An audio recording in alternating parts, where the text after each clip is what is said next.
Good morning. Welcome to White Bear Unitarian Universalist Church. We are a community of youth, adults, and children held together by covenant, not creed. Together we share the values of courage, reverence, and compassion. I'm Jillian Lampert. My pronouns are she, her, and I am a member of the Board of Directors. To share a request for today's meditation, please place it in the chat box online before the opening hymn or add it to our meditation bowl. Please gain consent before you use someone's full name. The meditation bowl is in the Soul Work Center off to the side here, along with some wonderful activities to help people of all ages engage with today's service. While we welcome the noises, movement, and mirth that little ones bring to our services, we do ask you to silence your cell phones because we only welcome certain noises.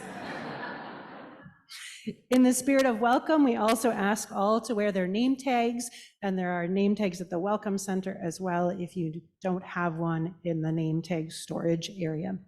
Serving as a small group facilitator for adults, children, or teens can be a deeply rewarding way to support this community, and you'll deepen your own understanding of our faith and our community along the way. You do not need to be a theologian or an expert in UU history. All you need is to be present and willing to embark on a spiritual journey alongside other WBUUC community members. Curriculum, supplies, training, all provided. You can even sign up to volunteer with a friend. Training will be provided on Saturday, September 23rd from 10 to 2 p.m. You can visit the tables in the social hall to learn more. Have you ever entered this sanctuary and been warmly welcomed? Maybe hopefully today. Have you ever thought about paying that warm welcome forward? We are still looking for a few more people to captain our welcome teams this year, and we still also need people to fill out those teams. So if smiling and handing out programs sounds like a reasonable ask to you, please contact Reverend Jack. He will be very, very glad to hear from you. And welcome back to our beloved choir.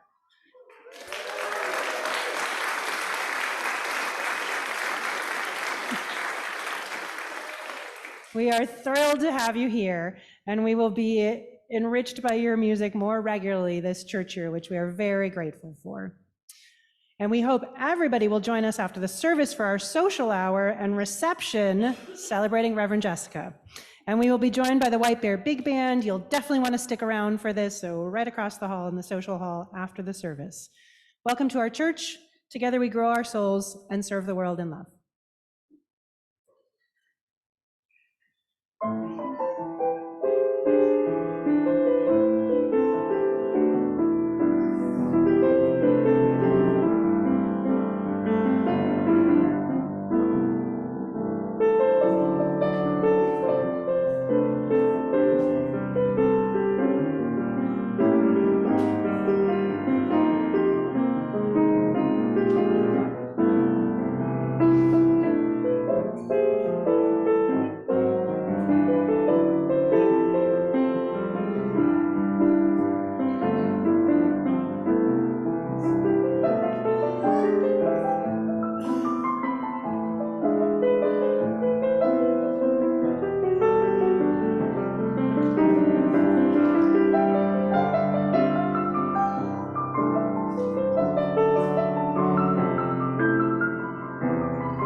I'm Reverend Jessica Clay, and my pronouns are she, her, and I'm so happy to be here on this morning with all of you. Are you happy to be here? All right. So here we are at the start of the church year, at the start of this ministry together, here to gather around these waters to bless and be blessed. Water heals our bodies. Water heals our souls. Do you hear that? This water, this community is calling your name, calling you, beloved, calling you home with us. Wherever your path has led, right here, right now, in this moment, you are welcome here. You are invited to enter, rejoice, and come in. May you know that today will be a joyful day. May you open your ears to the song shared here, and may you not be afraid of some change. Today, we light our chalice for each of you who choose this community on this morning. May you continue to choose it again and again. Welcome. We are so glad you are here. Come, let us worship together.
I'm Reverend Jack, and my pronouns are he, him. This in-gathering service where we celebrate the ritual of water communion is always one of my favorites. It might be because I like rituals, especially ones that we reinterpret through the lenses of fresh perspective and our changing times. This service might be one of my favorites because I grew up Lutheran and I still find value and meaning in the practice of communion. Not communion in the sense of Eucharist, but communion in the sense of people communing with other people. The good people at Google define communion as the sharing or exchanging of intimate thoughts and feelings, especially when the exchange is on a mental and spiritual level. And that exchange is actually one of the purposes of a church community: to feel not so alone, to join hands, whether in song or in service, to build something together, and to support each other in tangible and intangible ways. Or maybe I just love this service because I love water so much. I was born, for what it's worth, in the land of 10,000 lakes, or what the Dakota call Minnesota, mini meaning water, and sota meaning clear or sky-colored, so that it translates as land where waters are so clear they reflect the clouds. Water so still it reflects the sky and all of the clouds and dreams and future visions that the sky inspires. And this same service also reminds me of the metaphor of church that author Richard Wright shared. He writes, "Our churches are where we dip our tired bodies in cool springs of hope, where we retain our wholeness and humanity despite the blows of death." Well, for the past few years, we have been tossed about by the blows of death, and we have gone through a lot of changes, and many of us are still holding a lot of grief about those changes and losses. A quick anecdote. On Friday, Amy sent me a video from March 2020. Remember that month? It was one of our first practice sessions on Zoom, and a team of 6 of us were trying our best to figure out how to translate worship onto the platform of Zoom. We were trying to learn a whole new medium for delivering cool springs of hope into the homes of our church members safely and virtually. Looking back on it now, it was embarrassing and funny and painful and cringy, as Gen Z says, and me. We were really clueless. And then came a wave of pride about how far we and Zoom have come. And then a wave of sadness as I realized that out of the 6 people on that specific Zoom call, only Amy and I are still working here. We no longer receive the presence or the gifts of Thaxter, Victoria, Carol, Anna, or Sarah. Gut punch. A wave of grief and loss. And then came a wave of remembrance about the people that are still here from before: Connie, John, Aaron, Nico. And then came a wave of joy mixed with sorrow about the coming and going of our intrepid interim minister, Roger. And then a wave of joy for our current music staff, Olivia, Laura, wherever she went, Jody and Becky, who are both directing this morning's choir, and our assistant to the tech director, Carla, who filled in at the last minute to provide tech support for yesterday's memorial and this morning's service. Thank you, Carla. And then the wave of joy and fear and excitement and nervousness and gratitude and possibility about welcoming Jessica as our new settled lead minister. What an incredible moment of welcome we are in right now. What an astounding chapter we're about to begin.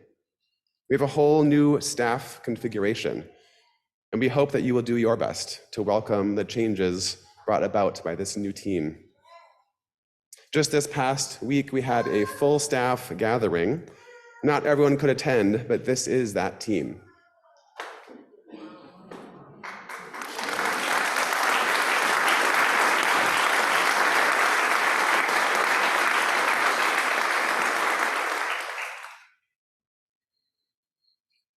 This year will require grace and patience from each other and from you all as we grow into this new staff team.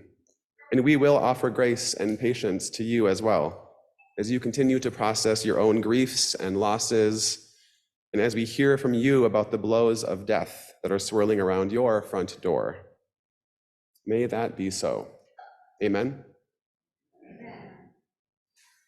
Will you join me in the opening words? Love is the spirit of this church, and service is its law. This is our great covenant, to dwell together in peace, to seek the truth in love, and to help one another. Please join us in the opening hymn, number 361 in your gray hymnal. Enter, rejoice, and come in. If you still have your water, you are invited to bring it forward and put it in these vessels right here during the opening hymn. Please rise and body your spirit.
My name is Amy, and my pronouns are she, her. My name is Nico, and my pronouns are they, them. This morning's story is the tale of the Sands, a Sufi tale adapted from a telling by Idris Shah in his book, Tales of the Dervishes. We need your help to bring this story to life today. I'd like to invite children and youth especially to come forward. We're going to take these cloths in these baskets at the front of each aisle and stretch them up the aisle. So I'm going to invite children and youth to make your way down here and help out to stretch those out.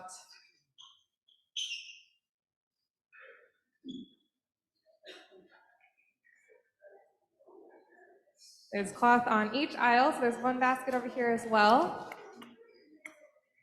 And if there are any grown-ups out there who feel like they'd like to help the kids stretch out these cloths, you may come and join. I think we'll have room for everybody.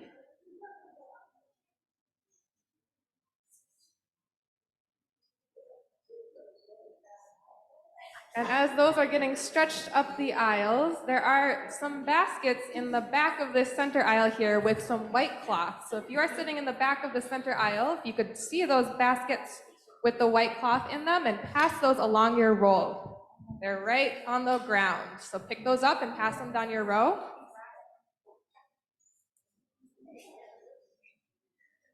And you can stay seated with those white cloths in the back and just hold on to them. You'll be invited to wave them in a moment. So we're taking a moment to get our cloth stretched out just like this one. Fantastic. We've got another one going over here. The cloths can be for folks who want to stay seated. Sorry, the white cloths, I should specify.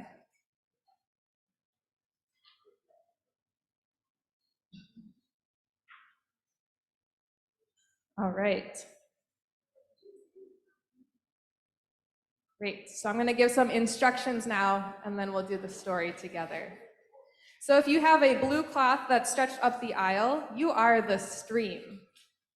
So Reverend Jack is going to cue you when to wave it. Jack has a really exciting flag.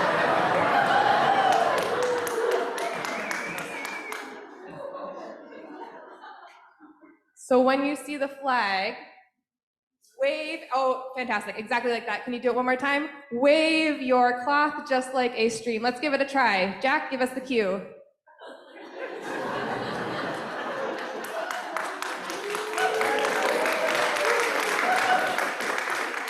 There's our stream. And if you have one of the smaller cloths and you're remaining seated, you are the wind. So you listen for the word wind. And when you hear that word, exactly, Arlo, wave it above your head as high as you can. Fantastic. There we got wind going along. All right. And one last cue. Up in the balcony, our lovely choir, you have some materials ready. So your cue to listen for is when Amy says, rain fell, pouring from the cloud. So listen for rain fell. And when that happens, the rain will fall from the cloud. So you might want to hang on, yeah, just like that. You're going to hang on to one piece. Very good. Yep. All right, our story is going to begin, so listen for your cues, watch for your cues. Are we feeling ready for the story? We're ready for our cues? Okay. Starts like this. There once was a stream that from its source in the far-off mountains passed through every kind and description of countryside. It flowed through the villages and the fields and the forests, its waters effortlessly passing over roots and rocks all along the way. For many years, the stream flowed steadily and happily on until one day the stream had at last come upon the sands of a desert. The stream tried and tried and tried to cross the sand just as it had crossed every other barrier, but it found that each time it ran into the sand, it just disappeared. It was convinced, however, that its destiny was to cross this desert, and yet there seemed to be no way. Suddenly, a hidden voice coming from the desert itself whispered, The wind crosses the desert, and so can the stream. The stream answered the voice by insisting that it was trying its hardest, dashing itself against the sand, only to be absorbed. But the winds can fly. That is why it can cross a desert. It's not fair, Said the stream. By pushing forward in your own accustomed way, you cannot get across. You will either disappear or become a marsh. You must allow the wind to carry you over to your destination. But how could this happen? By allowing yourself to be absorbed in the wind. This idea was not at all acceptable to the stream. After all, it had never been absorbed before. It did not want to lose its individuality. And once having lost it, how was one to know it could ever be regained? The wind performs this function. It takes up water, carries it over the desert, and lets it fall again. Falling as rain, the water again becomes a river. How can I know this to be true? It is so. You must trust the wind. Otherwise, you cannot become more than a quagmire, and even that could take many, many years. It is certainly not the same as a stream. Can I not just remain the same stream that I am today? You cannot. In either case, remain so. Your essential part is carried away and forms a stream again. Your essence remains, but you are changed. Well, when the stream heard this, certain echoes began to arrive in the thoughts of the stream. Dimly, slowly, the stream remembered a time when it, or some part of it, had been held in the arms of a wind. The stream also remembered that this was the necessary thing, but maybe not the easy thing to do. And so the stream released its vapor into the welcoming arms of the wind, which gently and easily carried it up and up and up until finally the stream formed into a cloud high above the sands. The wind pushed the stream miles and miles, crossing the desert and resting finally at the peak of a faraway mountain. Here, the wind blew once more, and the cloud knew it was time. Rain fell, pouring the cloud until the cloud was no more. Rain fell, forming into a stream that tumbled and flowed down the mountain. And because the stream had its doubts, the stream was able to remember and record more strongly in its mind the details of the experience. The stream was learning. We know because we see it happen day after day, and because we, the sands, extend from the riverside all the way to the mountain. And that is why it is said, the way in which the stream of life continues on its journey is written in the sands. Thank you all for joining us for the story and helping us tell the story this morning. You can return the stream and the wind to their baskets and return to your seats.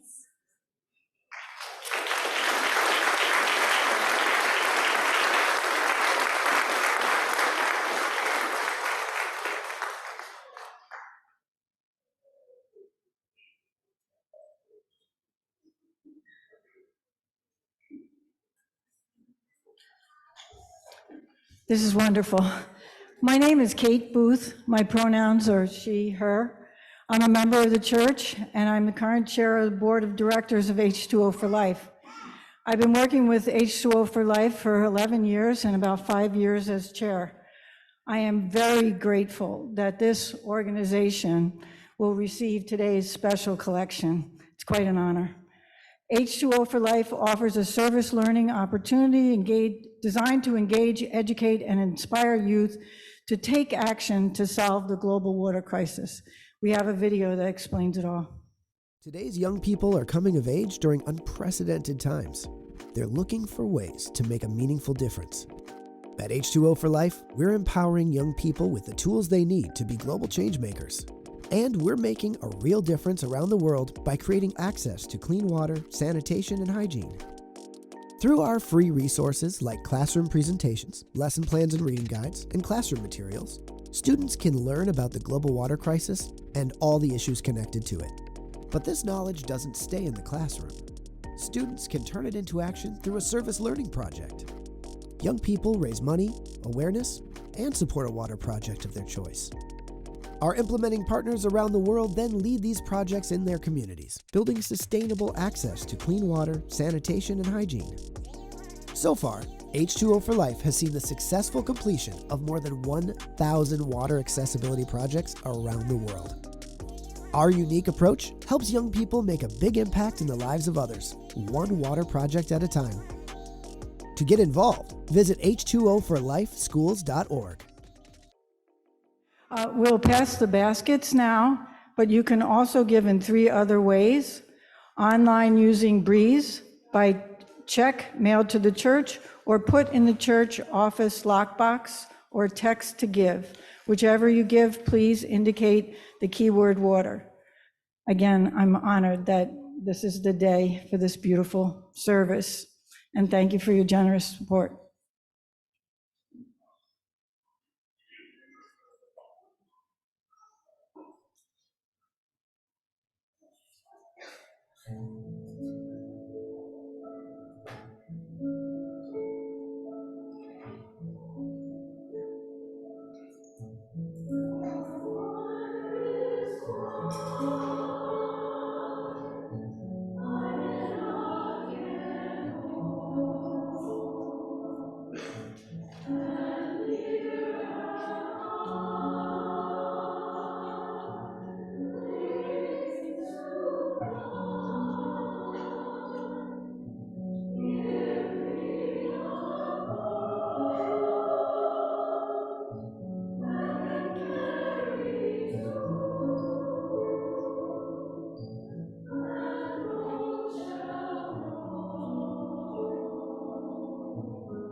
Thank you, choir. It's just beautiful. And to those watching online, I am sorry we don't have a camera on the choir yet, but we are going to work on that. We know you want to see them, and so we will work on that. For our meditation today, we are going to create a rainstorm. You had some practice with it in our story. So I think I heard it from the choir. So over here, we're going to do some feet on the ground. A little bit louder. Here we're gonna do laps. Here we're gonna rub our hands together. Up there, you're going to click your fingernails. And over here, you're gonna do the ground too. So let me hear it get really loud.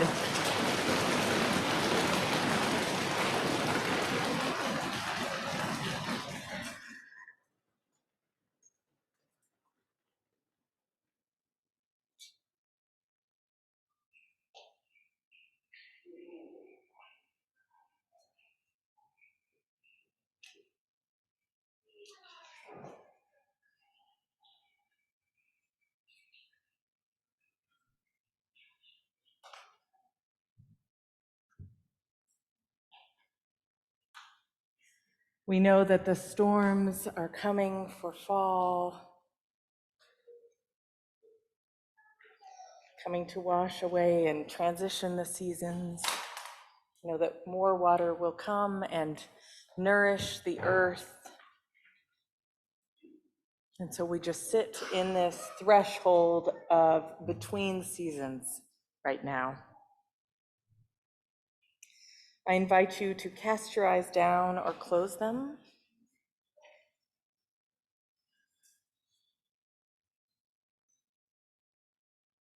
Notice how your body is feeling. After our prayer today, we will enter into silence, followed by singing Spirit of Life.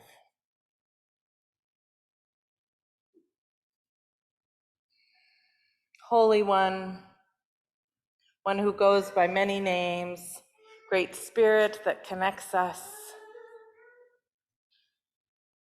We hear you on the wind and in the water and in the sands and in the voices of little ones. And your voice is welcome here. We lift up all that is on our hearts this morning. We lift up the ways that our hearts are breaking, the ways that we are feeling sorrow and griefs. We lift up members of our community who are feeling that sorrow and grief. We lift up Ann Walton.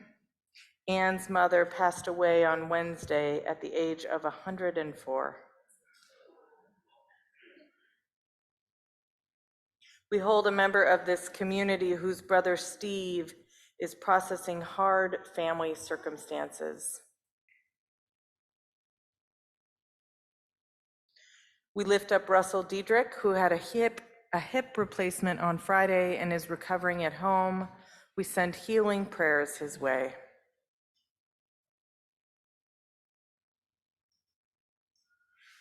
We lift up the family of Nate Lewismet. Nate's service was here yesterday. And we lift up the people of Morocco as they try to find their loved ones and mourn so many beloveds who passed as a result of the earthquake.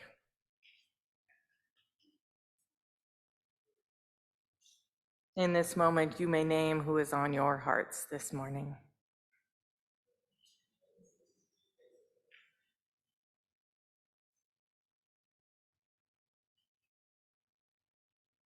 We pray that these names that came from our lips, that are on our hearts, feel our love surround them this day and the days ahead. May we feel the love of this community surrounding us as we make our way in grief and in joy, because we know that they come hand in hand. May this water heal our bodies. May this water heal our souls, and may this community continue to bless us this morning, this day, and the days ahead. Amen.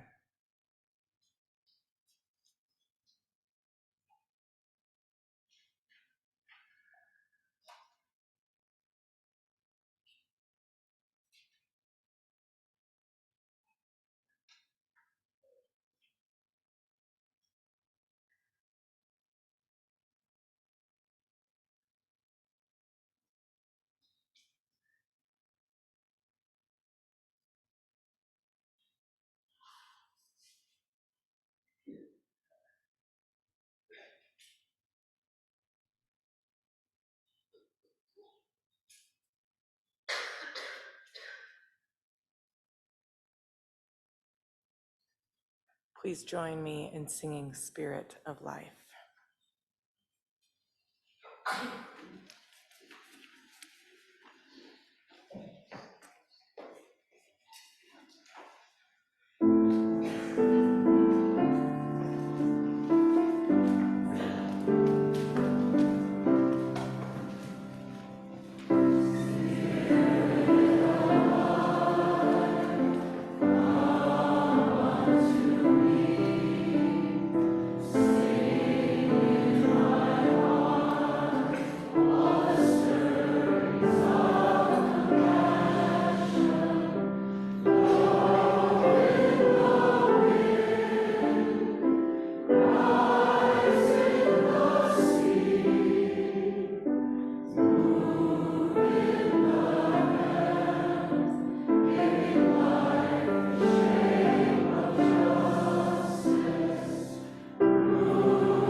According to the UUA, which is the Unitarian Universalist Association, in 1980, two Unitarian Universalist women, Carolyn McDade, who knows who Carolyn McDade is? Okay, but why do we know her? She's a composer. What did she compose? The song we just sung. Yes. Carolyn McDade and Lucille Shuck, Longview, were asked to create a worship service for the Women and Religion Continental Convocation of Unitarian Universalists. As they shaped that service, McDade and Longview wanted to create a new ritual that spoke to our connectedness to one another, to the totality of life, and to our place on this planet. When asked about this, they said, "Water is more than simply a metaphor. It is elemental and primary, calling forth feelings of awe and reverence, acknowledging that the ocean is considered by many to be the place from which all life on our planet came.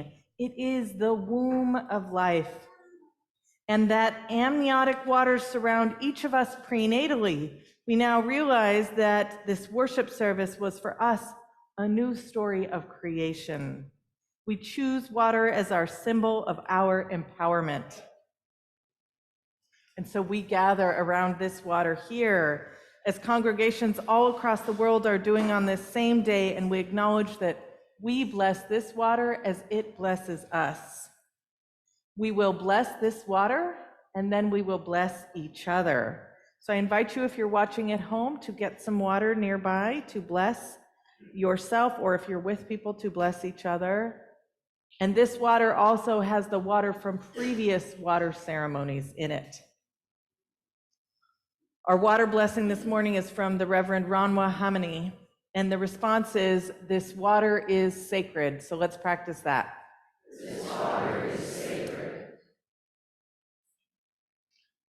This water is sacred.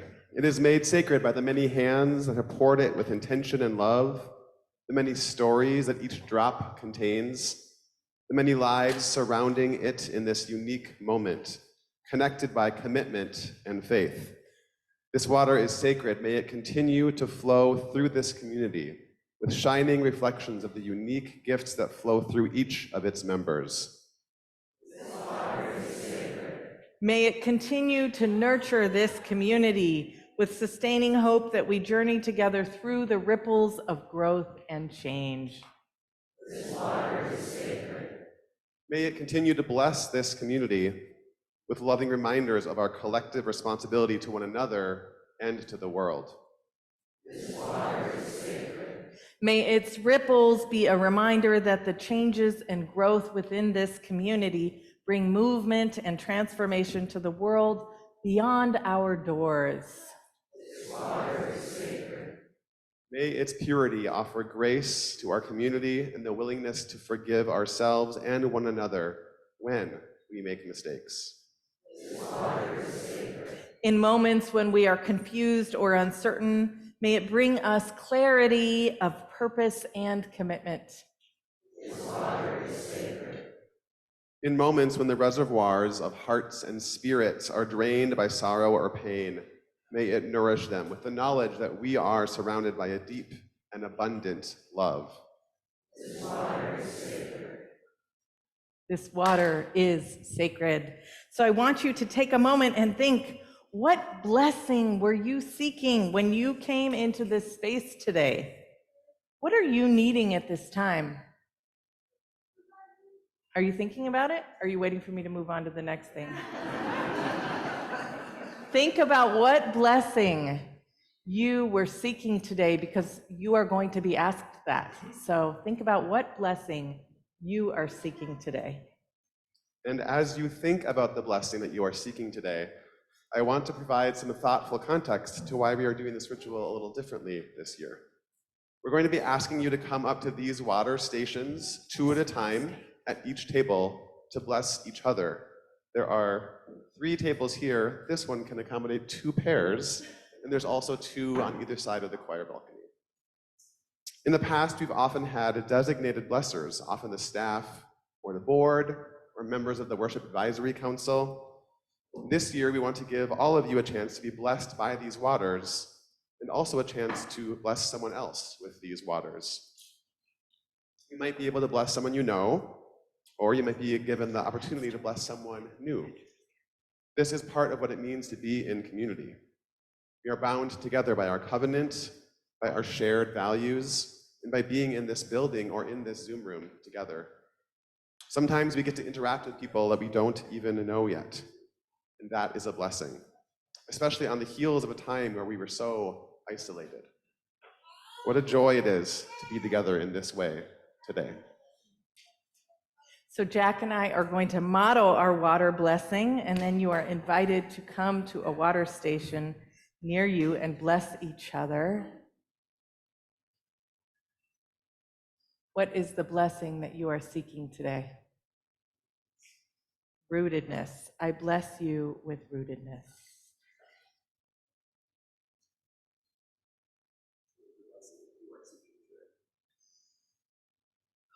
Energy.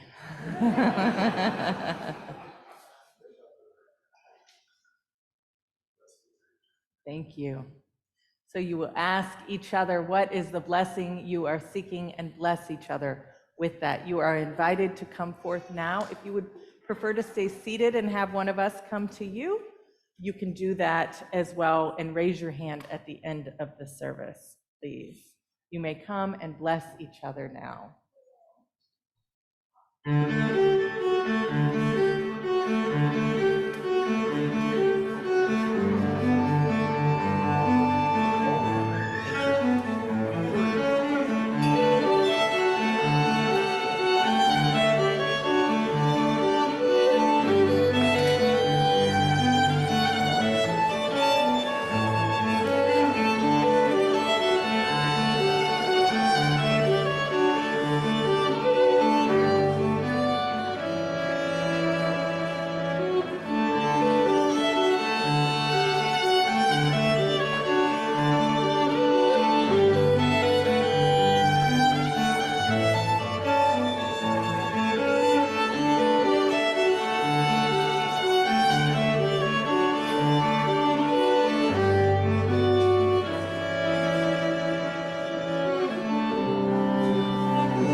blessings.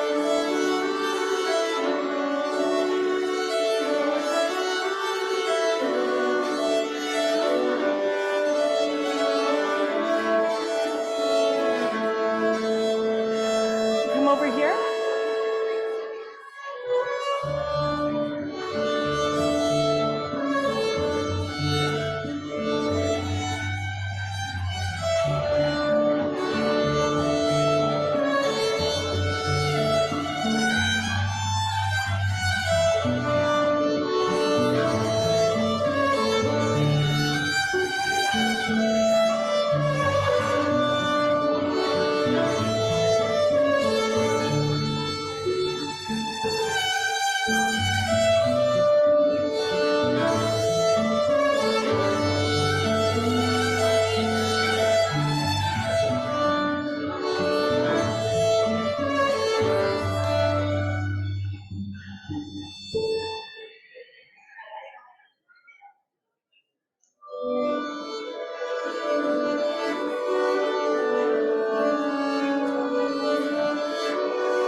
I invite us to hold the blessing space for everyone, maybe not have sidebar conversations, and just hold the blessing space. Meditate on your blessing that you asked for. We have some space over here on the your far right. If there's anyone who wants us to come to you, please raise your hand.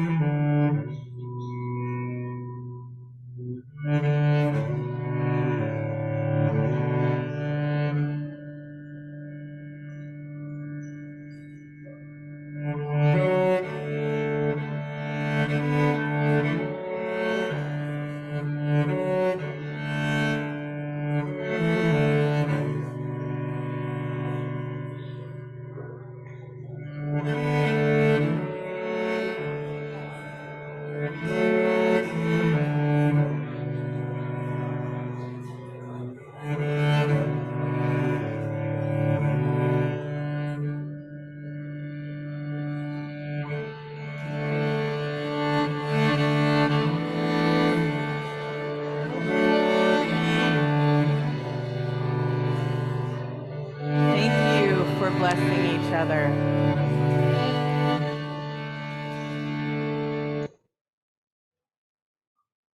Thank you for taking this time to bless each other.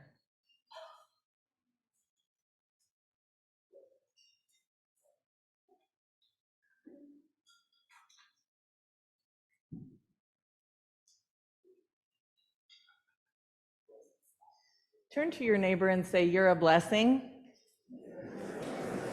Turn to your other neighbor and say, "You're a blessing."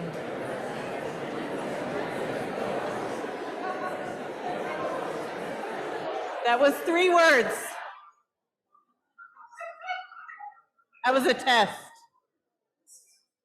And so here I stand, mindful of the ministers and lay leaders who came before me. Some of them have been named. Do you want to name anyone to bring them into this space? Who are the lay leaders who helped this place to be what it is today, who aren't here anymore? Can some of you name them?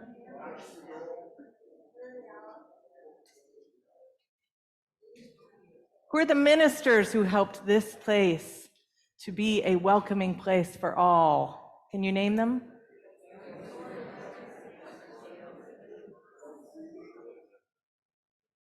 Yes, we thank them for their blessings.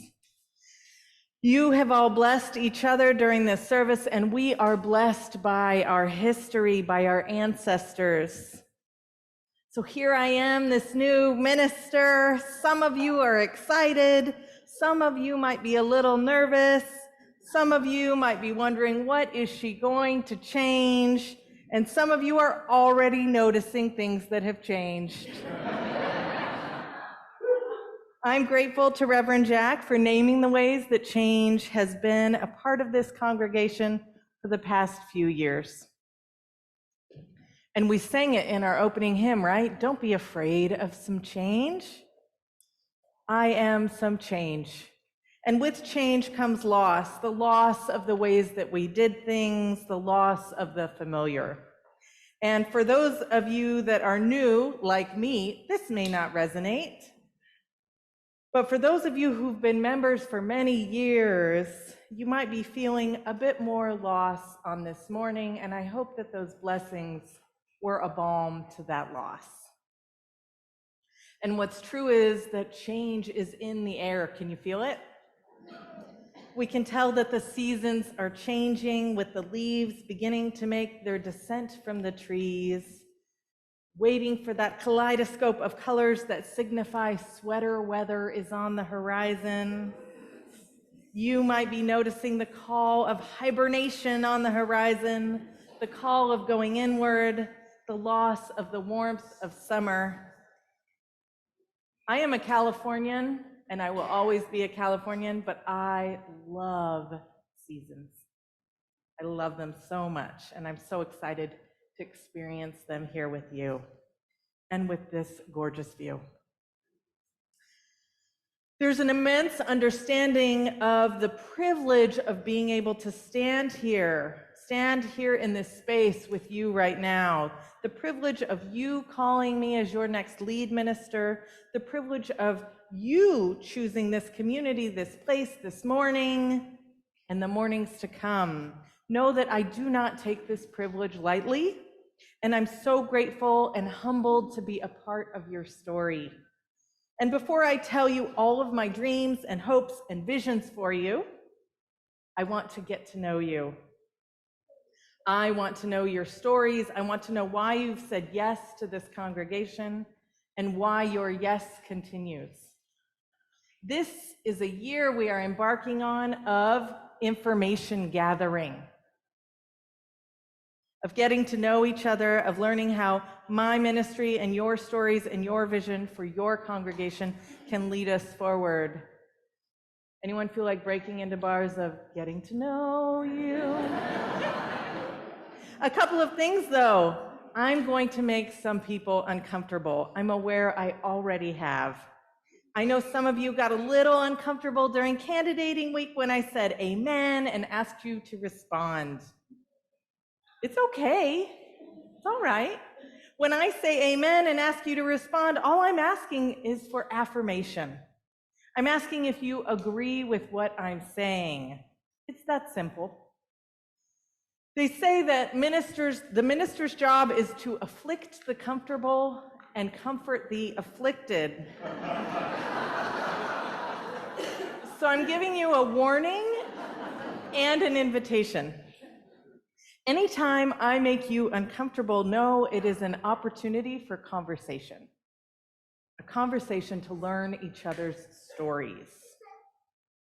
I was reading your history recently, compiled by Florence. I want to say Jacques, but it's not Jacques. How is it? Jaques. Thank you. Jaques.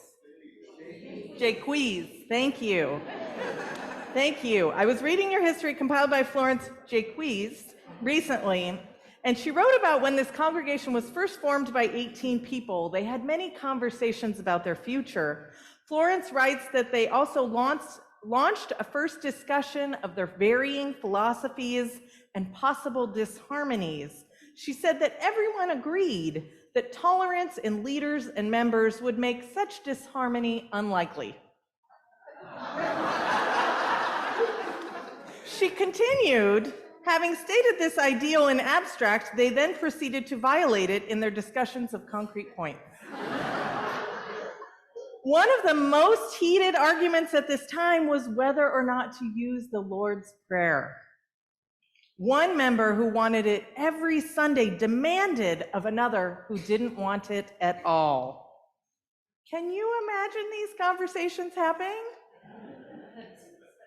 The early sermon topics from that time included the way called Unitarianism, interplanetary communication and Christian theology, and the meaning of the Dead Sea Scrolls.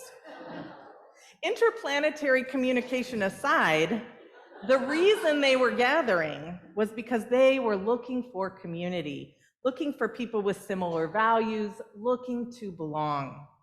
And these are some of the reasons why people are still coming to this congregation. Yes? Yes. This year, the Surgeon General put out a report on the epidemic of loneliness. Has anyone read it? He talked about the ways that the impact on health and wellness that loneliness has, and the ways that community makes a difference on the cellular level. This community makes a difference on the cellular level with people. This community grows souls and serves the world with love. This month, our theme is welcome. So I will be talking more about this report from the Surgeon General, but know that loneliness doesn't just have an effect on mental health, it also affects physical health. So basically, coming to church is good for your health. And that is an FDA-approved statement that I just decided. Is there a copay? It's the basket passed around. It's my hope and dream to be with you for many years, for us to dream big together, and therefore I want to know your dreams. Your leadership wants to know your dreams. So today, during our reception, as you make your way through the social hall, gathering some tasty bites, and then head outside to hear our big band, you'll notice pieces of paper on the wall that say 1, 3, and 5 years. There are little Post-it notes on the tables around the social hall for you to write down your dreams for Whiteberry Unitarian Universalist Church. We want to know your dreams. Maybe have a conversation with the other person at the table about what their dreams are. Share your dreams with us, please. I'm excited to read them and think about all of the possibilities. But holding that, let's take things a little slow. Let's get to know each other this year. Let's get to know our stories. You will get to know my ministry, and I will get to know yours. Getting to know you. There we go. Getting to hope you like me. And we will meet in the middle with love surrounding us. Therefore, I'm ending my homily today because some of you might have the rumblings of, I'm ready for cake. Yes? I'm going to end it with an invitation to go towards glimmers. Have any of you heard of this concept of glimmers? Yes. So the idea was coined by Deborah Dina, a social worker, in 2018. She said that glimmers are small moments when our biology is in a place of connection and regulation, which cues our nervous system to feel safe or calm. She says, we're not talking great, big, expansive experiences of joy or safety or connection. These are micro moments that begin to shape our system in gentle ways. So you may have thought originally that glimmer was that feeling of going to the state fair for the first time, right? But that's a big glimmer. But I'm talking about those small moments When you feel that shift in your heart, maybe you had it around one of these bowls this morning. I certainly had it watching all of you bless each other. That was so beautiful. You might have these small moments when the beauty of the sunset takes your breath away. Maybe when you were blessed this morning, maybe when you heard the choir lift their voices in beautiful song. These moments shape us. These moments are the balm to the epidemic of isolation, not the epic. I imagine these glimmers are the invisible threads left by staff members and congregants who served this faith and this congregation with love. And when you share your stories with me, I feel these glimmers. May this be a year of noticing glimmers. May this be a year of sharing our stories and getting to know each other, knowing that we have time to do all the things, but they don't need to be done right now. Right now, our biggest task, our biggest invitation is getting to know each other. And it's not just me and you, it's all of you. Because this congregation is not the same that it was before 2020. This congregation is not the same that it was a year ago. It is a changing congregation. So let's get to know each other. Let's dream big about our future and let's connect because our hearts and our souls and our physical bodies need it. Amen? Amen. Please join us in singing our closing hymn, Blue Boat Home, number 1064 in the Teal hymnal.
I want you to look around at each other and say with your eyes, You are a blessing.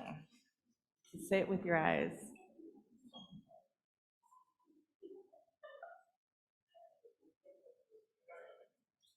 May we continue to bless each other. May you know yourself to be a blessing and that you are welcome here just as you are. Please be seated for the postlude and then join us for our reception afterwards.